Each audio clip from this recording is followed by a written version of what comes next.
Tempo da Quaresma, quinta semana, segunda-feira. Tema 34. Vai e não peques mais. Pontos a meditar. 1. No sacramento da penitência, é Cristo quem perdoa. 2. Gratidão pela absolvição, o apostolado da confissão. 3. Necessidade da penitência imposta pelo confessor. Ser generosos na reparação. Pelo sinal da Santa Cruz, livrai-nos Deus, nosso Senhor, dos nossos inimigos. Em nome do Pai, do Filho e do Espírito Santo. Amém. Meu Senhor e meu Deus, creio firmemente que estás aqui, que me vês, que me ouves. Adoro-te com profunda reverência. Peço-te perdão dos meus pecados e graça para fazer com fruto este tempo de oração. Minha Mãe Imaculada, São José, meu Pai, Senhor, meu anjo da guarda, intercedei por mim.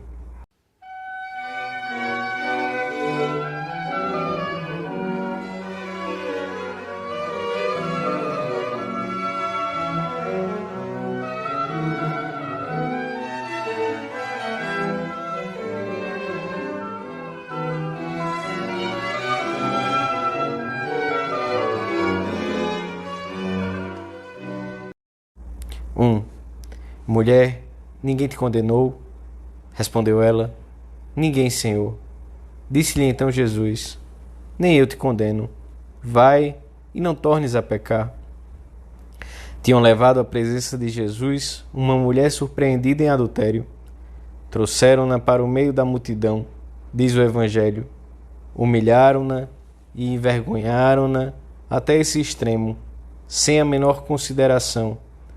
Lembram ao Senhor que a lei impunha para este pecado o severo castigo da lapidação. Que dizes tu a isso? Perguntam-lhe com má fé, a fim de pô-lo à prova e poderem acusá-lo. Mas Jesus surpreende a todos. Não diz nada. Inclinando-se, escrevia com o dedo na terra. A mulher está aterrorizada no meio de todos, e os escribas e fariseus insistem nas suas perguntas. Então Jesus ergueu-se e disse-lhes: quem de vós estiver sem pecado, atire-lhe a primeira pedra. E inclinando-se novamente, continuou a escrever na terra. Todos se foram retirando, um após o outro, a começar pelos mais velhos. Não tinham a consciência limpa e o que queriam era armar uma cilada ao Senhor. Todos se foram embora. Jesus ficou sozinho, com a mulher em pé diante dele.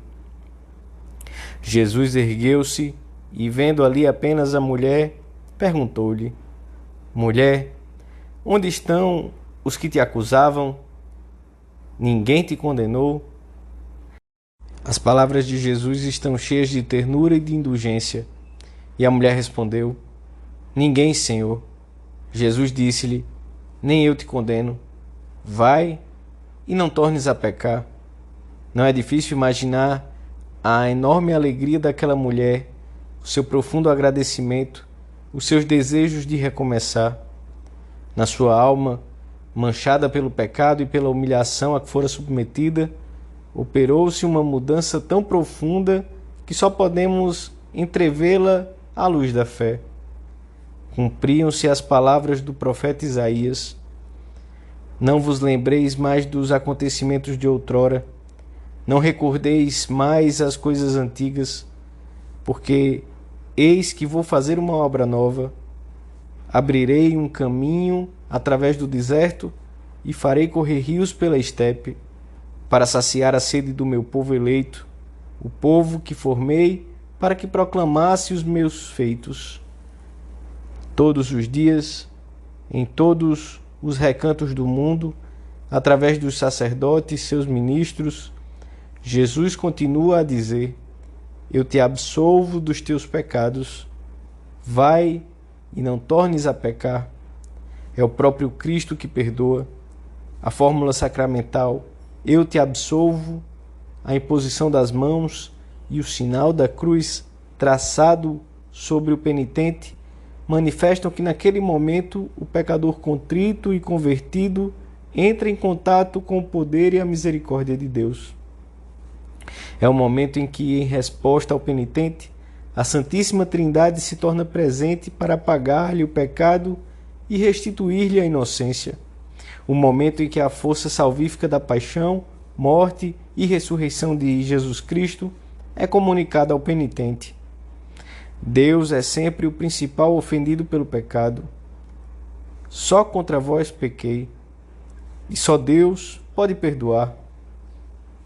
As palavras que o sacerdote pronuncia não são somente uma oração de súplica para pedir a Deus que perdoe os nossos pecados, nem um mero certificado de que Deus se dignou conceder-nos o seu perdão. Antes, nesse mesmo instante, causam e comunicam verdadeiramente o perdão.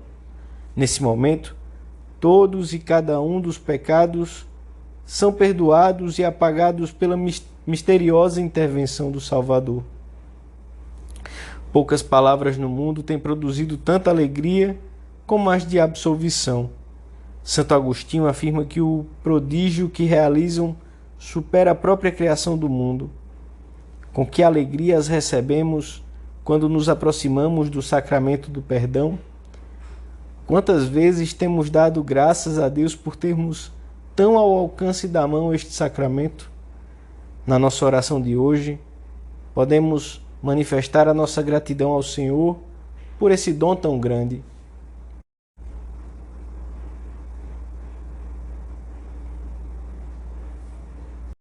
Dois. Pela absolvição, o homem une-se a Cristo Redentor, que quis carregar com os nossos pecados. E por essa união, o pecador participa novamente da fonte de graças que brota sem cessar do lado aberto de Cristo. No momento em que recebemos a absolvição, devemos intensificar a dor pelos nossos pecados, dizendo talvez algumas das orações previstas no ritual, como estas palavras de São Pedro: Senhor, Tu sabes tudo, Tu sabes que eu te amo. E renovamos o propósito de emenda e escutamos com atenção as palavras do sacerdote, que nos concede o perdão de Deus.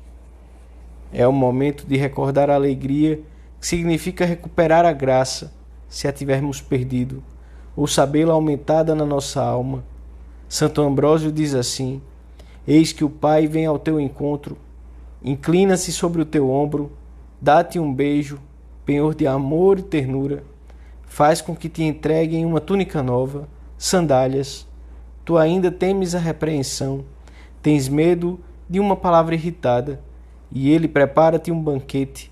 O nosso amém converte-se então num grande desejo de recomeçar, mesmo que só nos tenhamos confessado de faltas veniais. Depois de cada confissão, devemos dar graças a Deus pela misericórdia que teve conosco e deter-nos, ainda que brevemente, a concretizar o modo de pôr em prática os conselhos ou indicações recebidas ou de tornar mais eficaz o nosso propósito de emenda e melhora. Outra manifestação dessa gratidão é procurar que os nossos amigos recorram a essa fonte de graças, aproximá-los de Cristo, como fez a samaritana, transformada pela graça, correu a anunciar a boa nova aos seus conterrâneos, para que também eles se beneficiassem da especial oportunidade que a passagem de Jesus pela cidade lhes oferecia. Dificilmente descobriremos uma obra de caridade tão valiosa como a de anunciar àqueles que estão cobertos de lama e sem forças a fonte de salvação que encontramos e em que somos purificados e reconciliados com Deus. Fazemos todos os possíveis para levar a cabo um apostolado eficaz da confissão sacramental. Aproximamos os nossos amigos desse tribunal da misericórdia divina. Começamos nós mesmos por não adiar esse encontro com a misericórdia de Deus.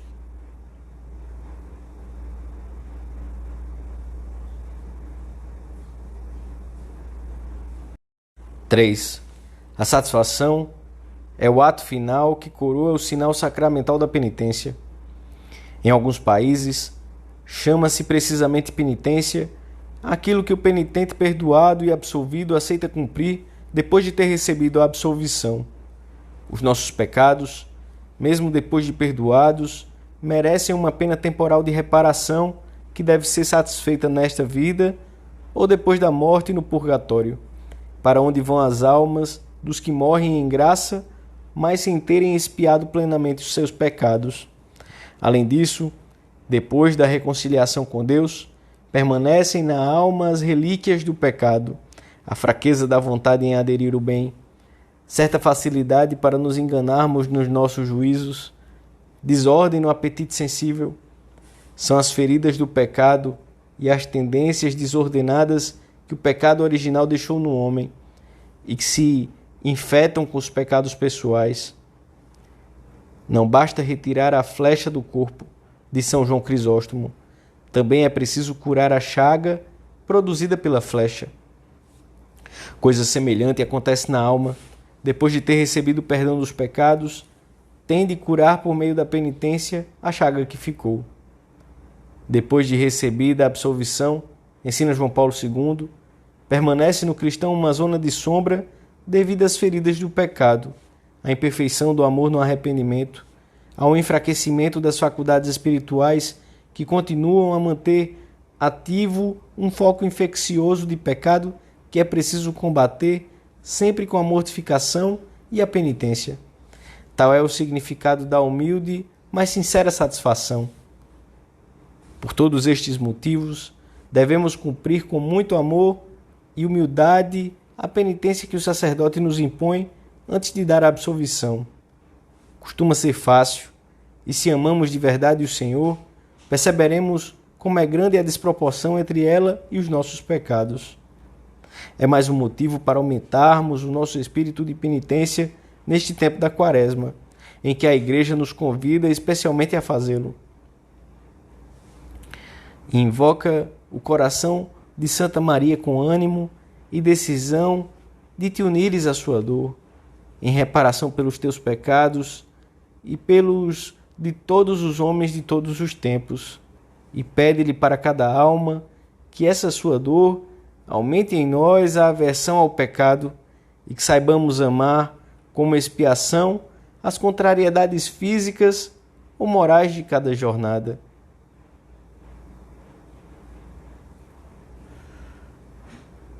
Dou-te graças, meu Deus, pelos bons propósitos, afetos e inspirações que me comunicaste nesta meditação. Peço-te ajuda para os pôr em prática. Minha Mãe Imaculada, São José, meu Pai e Senhor, meu anjo da guarda, intercedei por mim.